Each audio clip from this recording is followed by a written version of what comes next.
मेरी डीओसी इतनी ज़्यादा हो गई थी कि मैं खुद के ऊपर कंट्रोल ही ख़त्म हो गया था। क्योंकि जो मेरी प्रॉब्लम है या जो मेरी डिसीज़ है या जो मुझे बीमारी है वो बाइपोलर है। बाइपोलर का मतलब जो मेरे अंदर तेजी है ना, तेजी इतनी है कि मेरा माइंड इतना फास्ट काम करता है, इतना ब्रेन फास्ट काम करता है, एक आम इंसान से ज़्यादा मेरा माइंड 2x ज़्यादा काम करता है। और उसी वजह से माइंड ब्रेन फास्ट काम करेगा तो मेरे जो माउथ है, जो मेरी स्पीकिंग है, इसके ऊपर मेरा कंट्रोल नहीं रहता। तो मेरा हैबिचुअल बन गया बोलने की, बोली जाना या कोई चीज देखनी, मेरे दिमाग को रेस्ट नहीं मिल पाता। उस करके उस टाइम आप सुनते नहीं हो, बस करना तो अपने मन की करना और बोलते ही जाना, सुनना नहीं, वो रहता है ना आपका। हाँ जी, ऐसा ही रहता है। तो डीओसी ज्यादा होने के कारण तो मैं और ज्यादा एक राक्षस का रूप धारण कर लेता हूँ जब मैं डीओसी कर लेता हूँ। डीओसी में क्या है, जब मैं दिन में तो मैं एक आम इंसान की तरह रहता हूँ, पर जैसे ही इवनिंग के टाइम डीओसी कर लेता हूँ ना आप, वो सबसे बड़ा माइनस पॉइंट है आपका।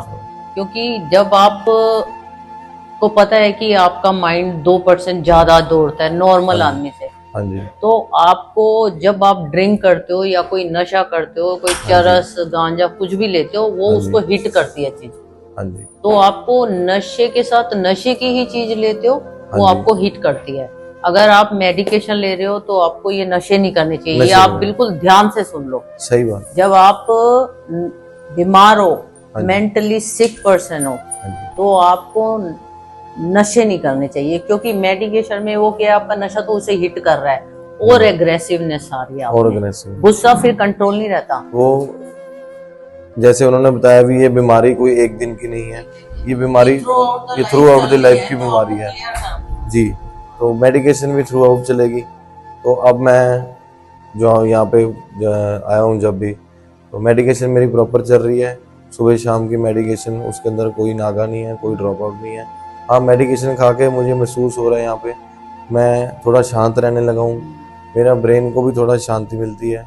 बाकी यहाँ पर सर जो योगा सेशंस हैं, शेयरिंग सेशंस हैं, मेडिकेशन सेशंस हैं, या एमडी सर की विजिट के सेशंस हैं, गेस्ट के सेशन हैं, उससे बड़ा माइंड को रिलीफ मिलता है आपको। आप यहाँ आए हो ये जी जी।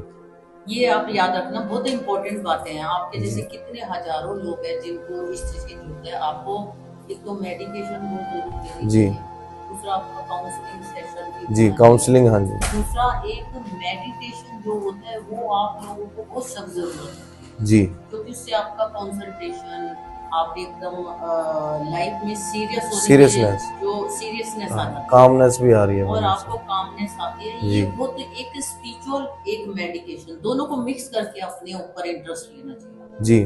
और आपको मेडिकेशन जो है ना बंद ही नहीं करनी चाहिए, कभी ब्रेक नहीं करनी चाहिए। ठीक है, क्योंकि एक चीज को हम बंद करते हैं, जिसकी इस वक्त आप बीमार तो अभी है, दवाई नहीं लेंगे तो कब लेंगे? सही बात। आपको कंटिन्यूअसली दवाई लेनी चाहिए ताकि अपने आप को जल्दी से जल्दी हील कर सके। क्योंकि लाइफ में क्या है, सारी लाइफ थोड़ी दवाई खानी है। एक बार अच्छे से लग के दवाई खा लो, पर एक वक्त आएगा दवाई बंद भी हो जाएगी। अगर आप बार बार ब्रेक करते हो तो थ्रू आउट द लाइफ दवाई खाते रहो। यही कमी थी मेरी, मैं मेडिकेशन ब्रेक डाउन करता रहता था। जैसे कभी 5 दिन खा ली, कभी 10 दिन खा ली, डॉक्टर को मिल के आए, बस उस हफ्ते खा ली। पर इस बार मैंने सोचा है अभी मेडिकेशन खाना बंद कर दूंगा, पर मेडिकेशन बंद नहीं करूंगा। इस बार मैं सोच के आया मैम। सेकेंडली मैम, यहाँ का जो मुझे प्लस पॉइंट लगा है, जो आप 1-to-1 सेशन मेरे साथ कर रहे हैं, ये बहुत अच्छी चीज़ है मैम। कई बार कुछ बातें ऐसी होती हैं वो सबके सामने जाहिर नहीं की जा सकती। आज मुझे इतना अच्छा लगा भी आपने मेरे लिए समय निकाला, मेरा 1-to-1 सेशन लिया। काउंसलर से सारी बातें शेयर कर सकते, हाँ जी, कुछ भी कर सकते जी, सॉल्यूशन तो उसी ने देना है जी। और इसलिए अपने लिए सीरियस होना बहुत जरूरी है जी। जो हम बातें सुनते हैं उसको अपने अंदर रख के, उसे अपने अंदर रख के उसके ऊपर वर्क करना है। और कोई भी चीज ऐसी नहीं होती ना लाइफ में कि ठीक नहीं हो सकती, सब चीज ठीक हो सकती है, हर चीज पॉसिबल है, एवरीथिंग क्यूरेबल। और अपना जो डिटर्मिनेशन है वो आपको स्ट्रॉन्ग होना चाहिए कि मैंने अपने को ठीक कर दी, इसको चैलेंज देना चाहिए आपको। यहाँ आए हो तो एक वो डिटर्मिन्ड हो जाओ कि अब मैं आया हूँ, दूसरी बार मुझे यहाँ नहीं आना।